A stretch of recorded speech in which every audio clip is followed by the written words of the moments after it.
So thank you, Serena, for joining me this morning and agreeing to do this short recording.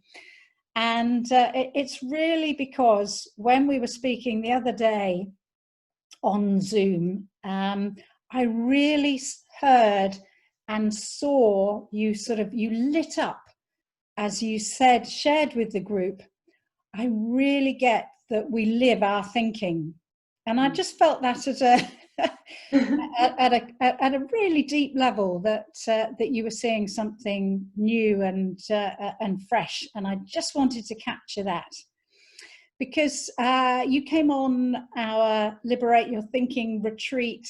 I think it's about 18 months ago. It would be 18 months ago, yes. Yeah, it was the end of November 2018. And you have stayed curious and stayed connected, which is lovely. So I just wondered if you could just talk a little bit about perhaps starting with, what it's like now, what you're seeing now as to opposed to what it was like before you came on the retreat. Yes, so things are very different for me, definitely, these days. Interestingly enough, having had that little light bulb moment when we were chatting in Zoom the other day about, we live our thoughts. Since then, when I've been out walking, I've been noticing that I feel lighter, my thoughts feel lighter. And I don't know if that makes sense, but there's a freedom there that never was before. So my thoughts aren't ruling my body. They're not, they are not taking over my life.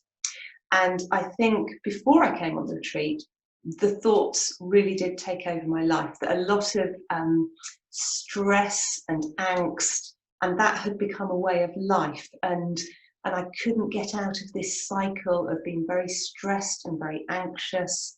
It was very tiring. And I think my thoughts, everything felt very heavy.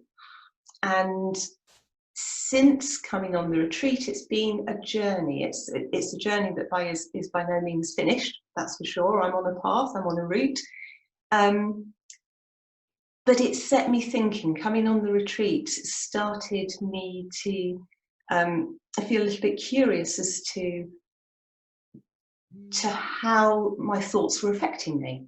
And then I came to realise that they are just thoughts. It's like a little river. Dickon Bettinger said in one of his podcasts that your thoughts, they're constantly flowing. It's like a river. And that was really, really poignant for me, because it made me realise that actually the thoughts don't have to stay in my brain and just be stressy and anxious and just there all the time.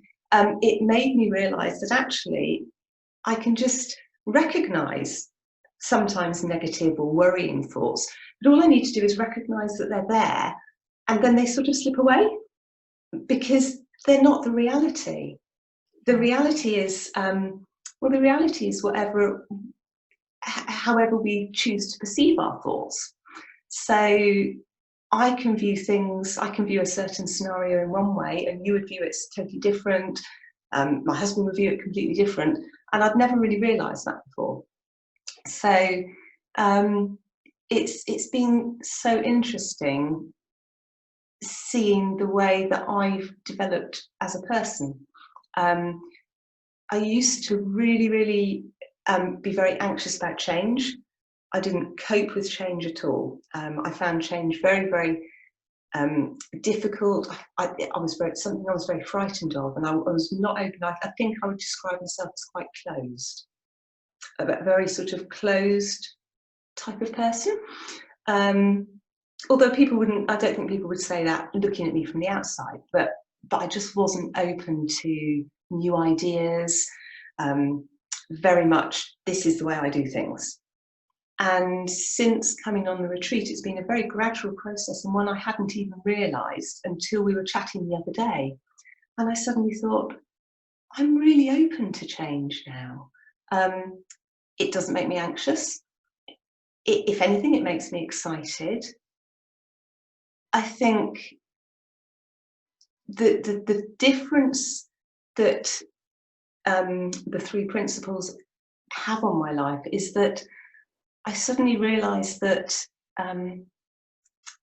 everything can change, and change can be a really good thing, and it can be very unexpected.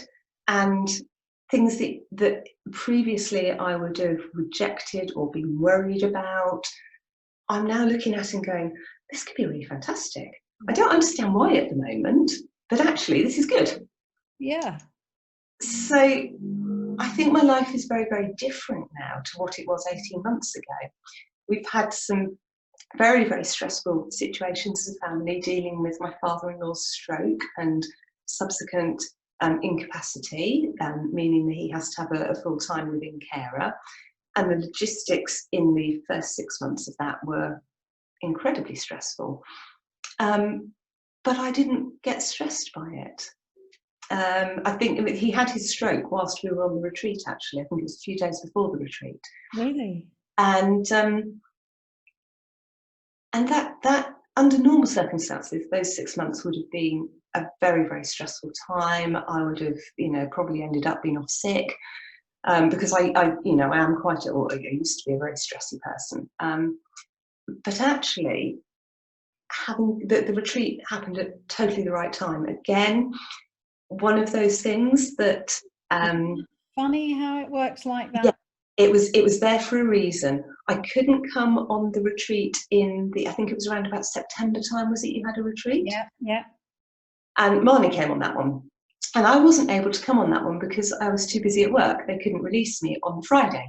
So I couldn't come. So I ended up coming on the one later.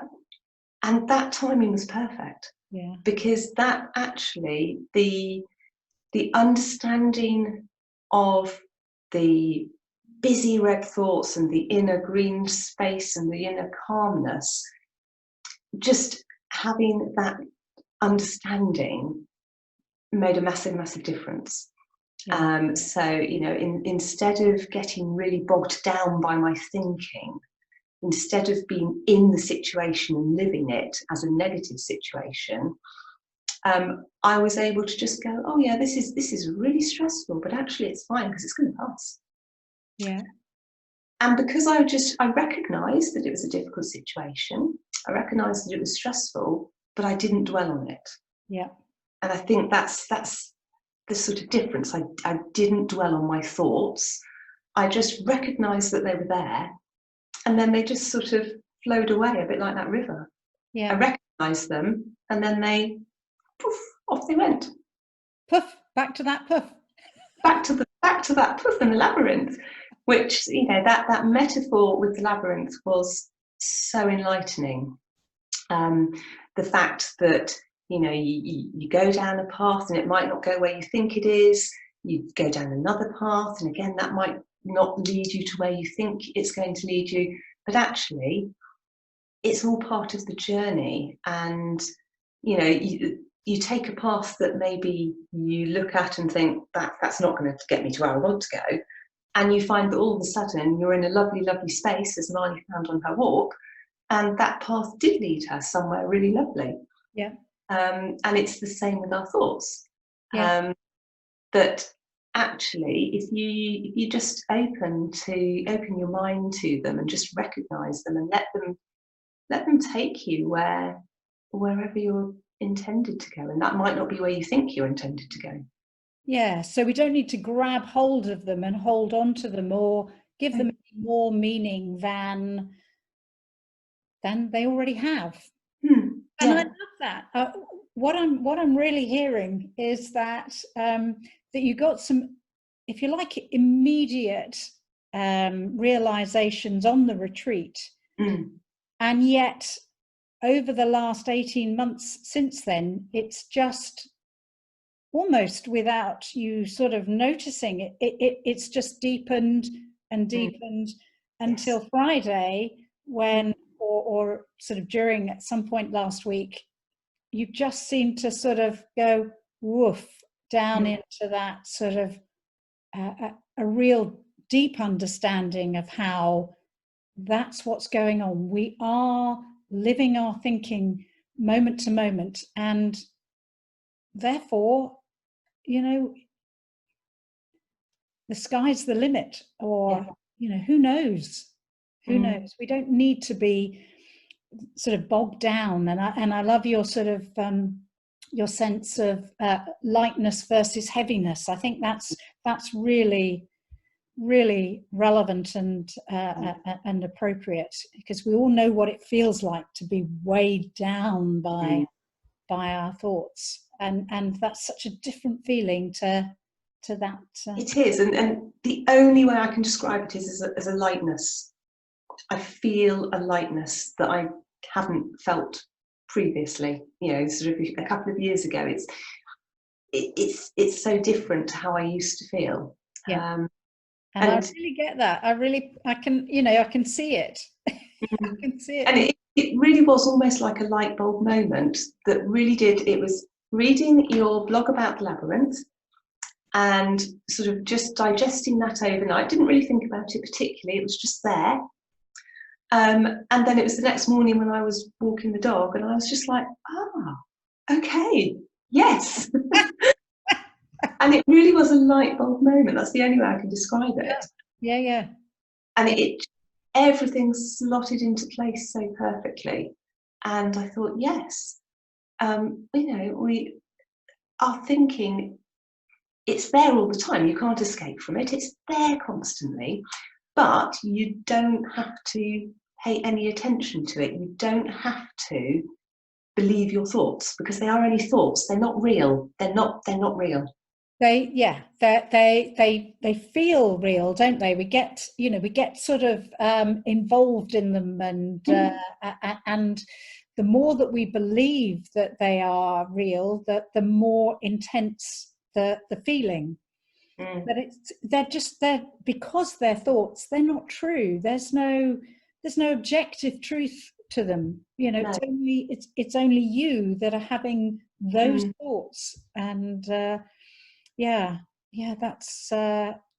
that's for me, and I think you used the word too. That's what freedom. Yes, it is. It's freedom. It really is. You know, I'm not getting bogged down now the way I used to. Yeah. So, you know, that's not to say we don't have stressful periods in our life. Everyone has stress. Everyone has sad times. But, you know, if I'm having a day where I feel very sad about something, I just say to myself, this is fine. I'm allowed to be sad. Yeah. And the thoughts just sort of, they're there, but I don't pay any attention to them. I don't dwell on my thoughts. If I'm having a sad day, I just recognise that I'm sad. And then that's it, really. I just recognise it. Yeah. And probably, certainly for me, I know now not to make any important decisions or have any important conversations when I'm in that sort of in that dip, low quality of mind, sad, whatever those feelings are. When we feel we are unbalanced in some way, off our true sort of compass, then it's just useful to know now is not a good time. It certainly is. But also there's that reassurance that you will recover your equilibrium, that you will get back to that true inner compass. Yes. That, you know, you might be drifting slightly to the north or the south or wherever it might be, but that actually you will recalibrate again, and you know, everything will be absolutely fine. That it's trusting that, isn't it? Yeah, it really is amazing. Lovely. Okay, thank you so much for sharing that. That's